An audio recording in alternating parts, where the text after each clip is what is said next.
AC cool नहीं कर रहा है, एसी ठंडा नहीं कर रहा है। बहुत समय पहले, कई साल पहले मैं वीडियो इस टॉपिक पर बनाया था कि एसी कूलिंग नहीं कर रहा हो तो कौन कौन से फॉल्ट हो सकते हैं, कौन कौन से रीज़न हो सकते हैं जिसके वजह से एसी कूलिंग नहीं करता है। चाहे विंडो एसी हो या फिर स्प्लिट एसी हो, कोई भी एयर कंडीशनर हो, आप कैसे उसे फाइंड आउट कर सकते हैं कि उसमें क्या फॉल्ट है, क्या रीज़न है। तो चलिए उसे हम एक एक करके समझते हैं, एक एक करके सीखते हैं। और उससे पहले मैं बताना चाहूँगा, चैनल को सब्सक्राइब नहीं किया तो चैनल को सब्सक्राइब कर लें और बेल आइकन को प्रेस करके ऑल पर क्लिक कर लें ताकि जितनी भी वीडियो मैं बनाऊँ आपको सबसे पहले नोटिफिकेशन मिल पाए और वीडियो को देख पाएँ सबसे पहले। तो एक एक करके बात करते हैं कि अगर सिस्टम कूलिंग नहीं कर रहा है, ठंडा नहीं हो रहा है, तो पहला रीज़न है कंप्रेसर नहीं चल रहा होगा। अब कंप्रेसर नहीं चल रहा है, उसके कई रीज़न हो सकते हैं, एक एक करके हम बात करेंगे। पहला तो कंप्रेसर नहीं चल रहा है जिसकी वजह से कूलिंग नहीं कर रहा है। कभी ऐसा भी होता है कि अगर कूलिंग नहीं कर रहा है तो बिल्कुल भी पूरा रेफ्रिजरेंट ख़त्म हो जाता है, सिस्टम से निकल जाता है बाहर, एक भी पॉइंट उसमें 1% रेफ्रिजरेंट नहीं होता है जिसकी वजह से एसी कूलिंग नहीं करता है। दूसरा होता है कि एसी कूलिंग कर रहा है लेकिन कम कर रहा है, उसके क्या रीज़न है। दोनों के अलग अलग रीज़न हैं। एसी कूलिंग बिल्कुल भी नहीं कर रहा है, एसी कूलिंग कर रहा है, थोड़ा कर रहा है, तो दोनों के अलग अलग रीज़न हैं। दोनों को हम समझने वाले हैं। पहला तो कंप्रेसर नहीं चल रहा है। अब कंप्रेसर नहीं चल रहा, उसके रीज़न क्या क्या हो सकते हैं। एक चीज़ और होता है कि थोड़ा सा कूलिंग करता है, थोड़ा सा कूलिंग करने के बाद फिर कूलिंग बंद हो जाता है। ये तीनों अलग अलग हैं। तीनों को मैं एक्सप्लेन करूंगा, तीनों को मैं बताऊंगा कि रीज़न तीनों के क्या क्या हो सकते हैं। पहला रीज़न तो पहला तो कंप्रेसर नहीं चल रहा है, उससे हम एक्सप्लेन करते हैं कि कंप्रेसर नहीं चल रहा है। इसमें देखिए ना, इसको प्रैक्टिकल करने का कोई मतलब नहीं है। प्रैक्टिकल करके मैं क्या दिखाऊंगा आपको। इसमें कंप्रेसर नहीं चल रहा है, जो फॉल्ट होगा एक फॉल्ट होगा, कैपेसिटर ख़राब है, कंप्रेसर ख़राब है, उसे हम चेंज करके उसे हम दिखा देंगे बस। लेकिन इतने बारीकी से, इतने डिटेल्स में समझना प्रैक्टिकल का बस का नहीं है। प्रैक्टिकल में इतने बारीकी से नहीं समझ सकते हैं, इसलिए प्रैक्टिकल को भूल जाइए। प्रैक्टिकल का मतलब है जो जिनके पास कोई भी माइंड नहीं होता, दिमाग नहीं होता उनके पास, वो लोग प्रैक्टिकल देखना पसंद करते हैं। लेकिन जिनके पास माइंड है, जो लोग एक बार स्पेयर पार्ट देख चुके हैं, एयर कंडीशनर के पार्ट देख चुके हैं, उनके लिए ये एक्सप्लेन ही काफ़ी होता है। कोई भी एक बार बता दे कि हाँ ये फॉल्ट है, जिसके पास माइंड है उसके लिए काफ़ी होता है ये। इसलिए प्रैक्टिकल को भूल जाइए। प्रैक्टिकल वही लोग देखते हैं जिनके पास माइंड नहीं होता। वो लोग देखते हैं कि हाँ किस तरह से काम हो रहा है, बाद में कॉपी करके उसी तरह से काम करते हैं। ऐसा नहीं। अब मैं इसमें तीन चार जो रीज़न है उसको लेकर के चलूँगा। 3-4 रीज़न एक साथ में प्रैक्टिकल में बताना इम्पॉसिबल है। तो छोड़िए वो सब बातें, हम बात करते हैं कि कंप्रेसर नहीं चल रहा है। तो पहला आपको चेक कैसे करना, टेस्टिंग कैसे करनी है कि कंप्रेसर ख़राब है या फिर कोई और प्रॉब्लम है जिसकी वजह से कंप्रेसर नहीं चल रहा है। तो पहले तो सबसे पहले आपको टर्मिनल चेक करना है कंप्रेसर का। सबसे पहले कंप्रेसर का टर्मिनल आपको चेक करना है। टर्मिनल तो पूरा बॉडी खोलेंगे तभी आप टर्मिनल तक पहुंच सकते हैं। उससे पहले आपको क्या चेक करना है, इंडोर में सप्लाई जा रही है कि नहीं। इंडोर के पीसीबी में न्यूट्रल और लाइन आप सप्लाई चेक करेंगे। न्यूट्रल लाइन अगर जा रही है मतलब इंडोर चल रहा है। अब आउटपुट सप्लाई निकाल रही है कि नहीं, ये चेक करना है।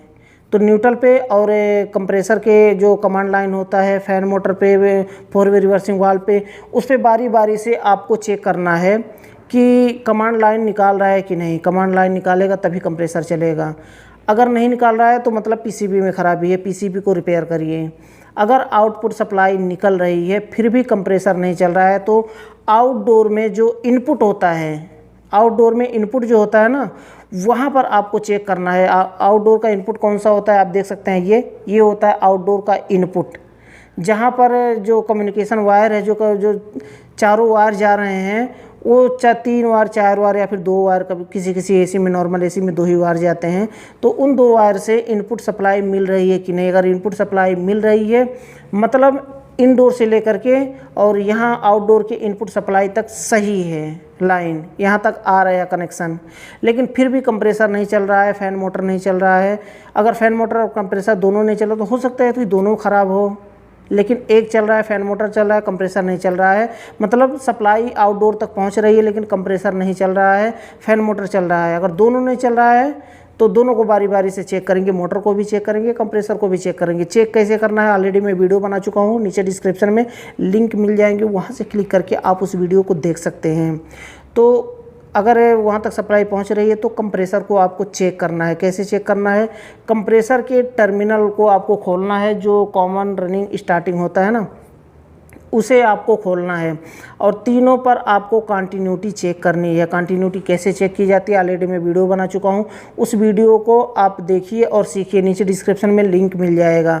तो कंटिन्यूटी आप चेक कर लीजिए, अगर कंटिन्यूटी सही आ रही है तो आप कैपेसिटर और जो इनपुट सप्लाई होता है वहाँ से बहुत ज़्यादा दूरी नहीं होता है, थोड़ा सा वायर होता है, उसमें सर्किट होता है, आप उसे चेक कर ले। हो सकता है टायर कटा फिटा हो, थिम्बल निकला हो कैपेसिटर से, या फिर इनपुट सप्लाई से कंप्रेसर तक के लिए बीच में कहीं तो कट हो वायर।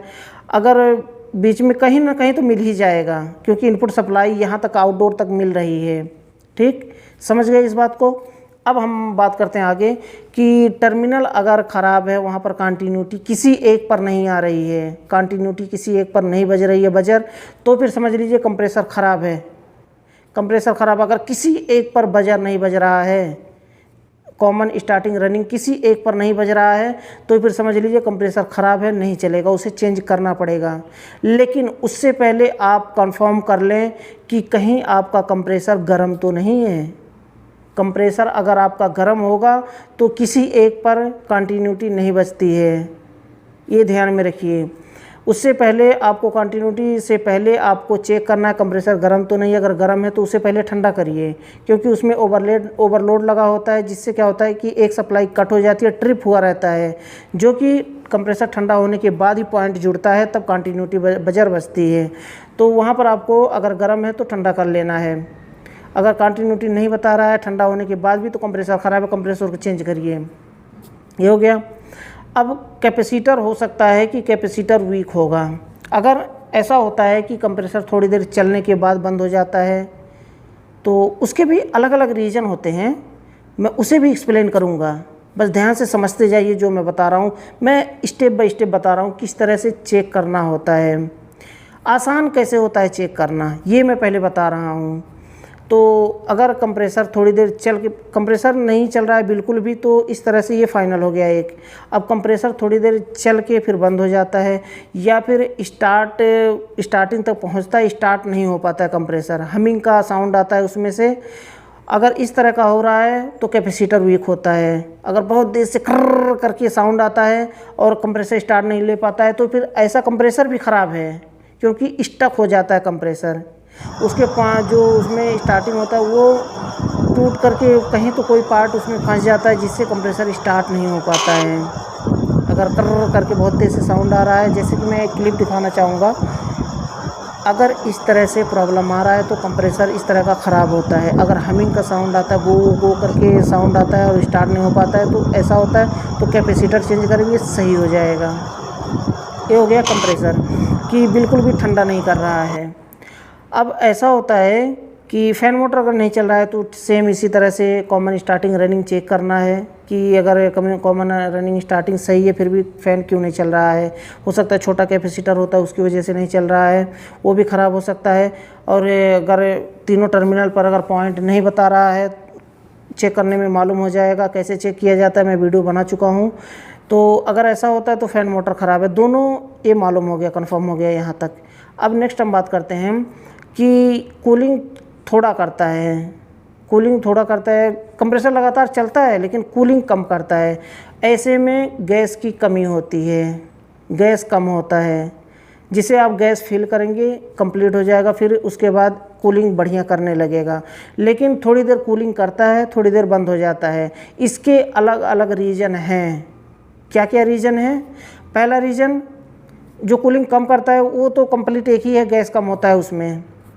लेकिन अगर कैपिलरी चोक होती है तो कूलिंग करता है लेकिन कुछ समय के बाद कंप्रेसर बंद हो जाता है हीटअप होकर के, तो उसे हम आगे बात करेंगे। अब हम बात करते हैं कि कूलिंग थोड़ी देर करता है, उसके बाद बंद हो जाता है। तो थोड़ी देर कंप्रेसर चलता है, उसके बाद बंद हो जाता है। अब कंप्रेसर थोड़ी देर चलने के अलग अलग रीज़न है, जैसे कि कैपेसिटर वीक होता है, थोड़ी देर कंप्रेसर चलता है, उसके बाद ट्रिप हो जाता है, बंद हो जाता है। ये हो गया। अगर कंडेंसर या फिर कूलिंग कॉइल जो एयर फिल्टर होता है पूरी मतलब कि जैसे क्लीन करने के लायक हो गया, एसी सर्विस करने के लायक हो गया है, अगर एसी सर्विस नहीं हुआ है तो भी ये प्रॉब्लम होता है, कंप्रेसर ओवरहीट होकर के ट्रिप होता है। कंप्रेसर ट्रिप होना क्या है, इसे भी थोड़ा सा हम समझ लेते हैं। कुछ हमारे दोस्त पूछते हैं कि कंप्रेसर ट्रिप होना क्या है। कंप्रेसर ट्रिप होने का मतलब ये है कि अगर आप जिस रेंज पर सेट किए हैं वहाँ तक कूलिंग नहीं पहुँच पाया है और समय से पहले ही कंप्रेसर गर्म होकर के बंद हो गया, उसे कहते हैं ट्रिप होना।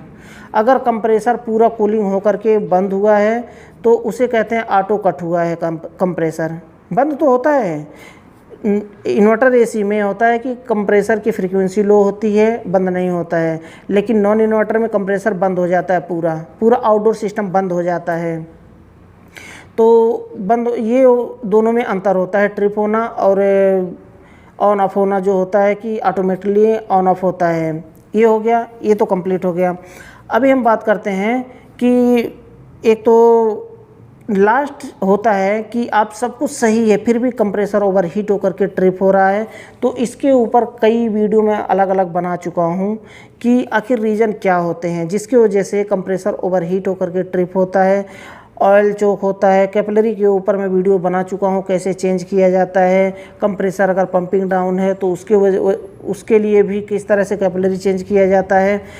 अगर सब कुछ सही है फिर भी कंप्रेसर ओवरहीट होकर के ट्रिप हो रहा है तो सीधा सा आपको क्या करना है कि आपको कैपिलरी निकालनी है, उसका पंपिंग चेक करना है और कंप्रेसर को डायरेक्ट स्टार्ट करके देखना है कि क्या कंप्रेसर तब भी उतनी ही देर में बंद हो रहा है।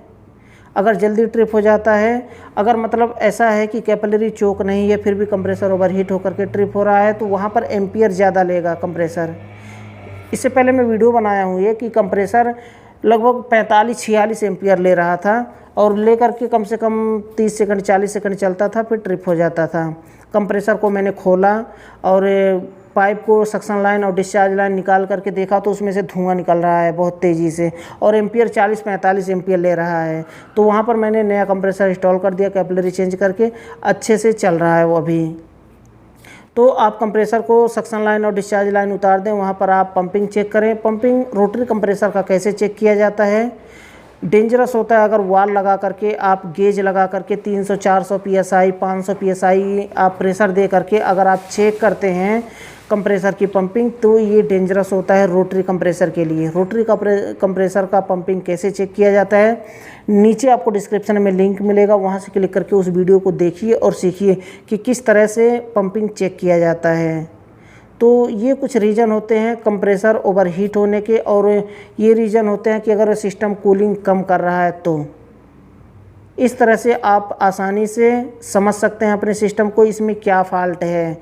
और अगर कूलिंग कम कर रहा है तो उसके रीज़न मैं थोड़ा सा बता दे रहा हूँ कि अगर कूलिंग कॉइल गंदा होता है, फ़िल्टर गंदा होता है या फिर ब्लोअर स्लो चल रहा होता है, फ़ैन मोटर स्लो चल रहा होता है तो उसके वजह से भी कूलिंग कम होता है। तो उसे आप बारी बारी से चेक कर लें। कोई बहुत बड़ा सिस्टम नहीं होता है, छोटा सा सिस्टम होता है एयर कंडीशनर में, चाहे डक्टेबल हो, मिनी होम एयर कंडीशनर हो, विंडो एसी हो, स्प्लिट एसी हो, इन्वर्टर एसी हो, कोई बहुत बड़ा नहीं होता है, छोटा सा सिस्टम होता है, वह चेक करना बहुत आसान होता है। तो मुझे लगता है कि आप समझ गए होंगे, वीडियो आपके लिए यूजफुल रहा होगा। अगर यूजफुल रहा हो तो वीडियो को लाइक ज़रूर कर दें और लास्ट में बताना चाहूँगा चैनल को सब्सक्राइब नहीं किया है तो चैनल को सब्सक्राइब कर लें और बेल आइकन को प्रेस करके ऑल पर क्लिक कर लें ताकि जितने भी वीडियो मैं बनाऊं आपको सबसे पहले नोटिफिकेशन मिल पाए और वीडियो को देख पाएँ सबसे पहले। तो आज के लिए बस इतना ही था, अगली वीडियो में फिर जल्दी ही मिलते एक नए टॉपिक के साथ।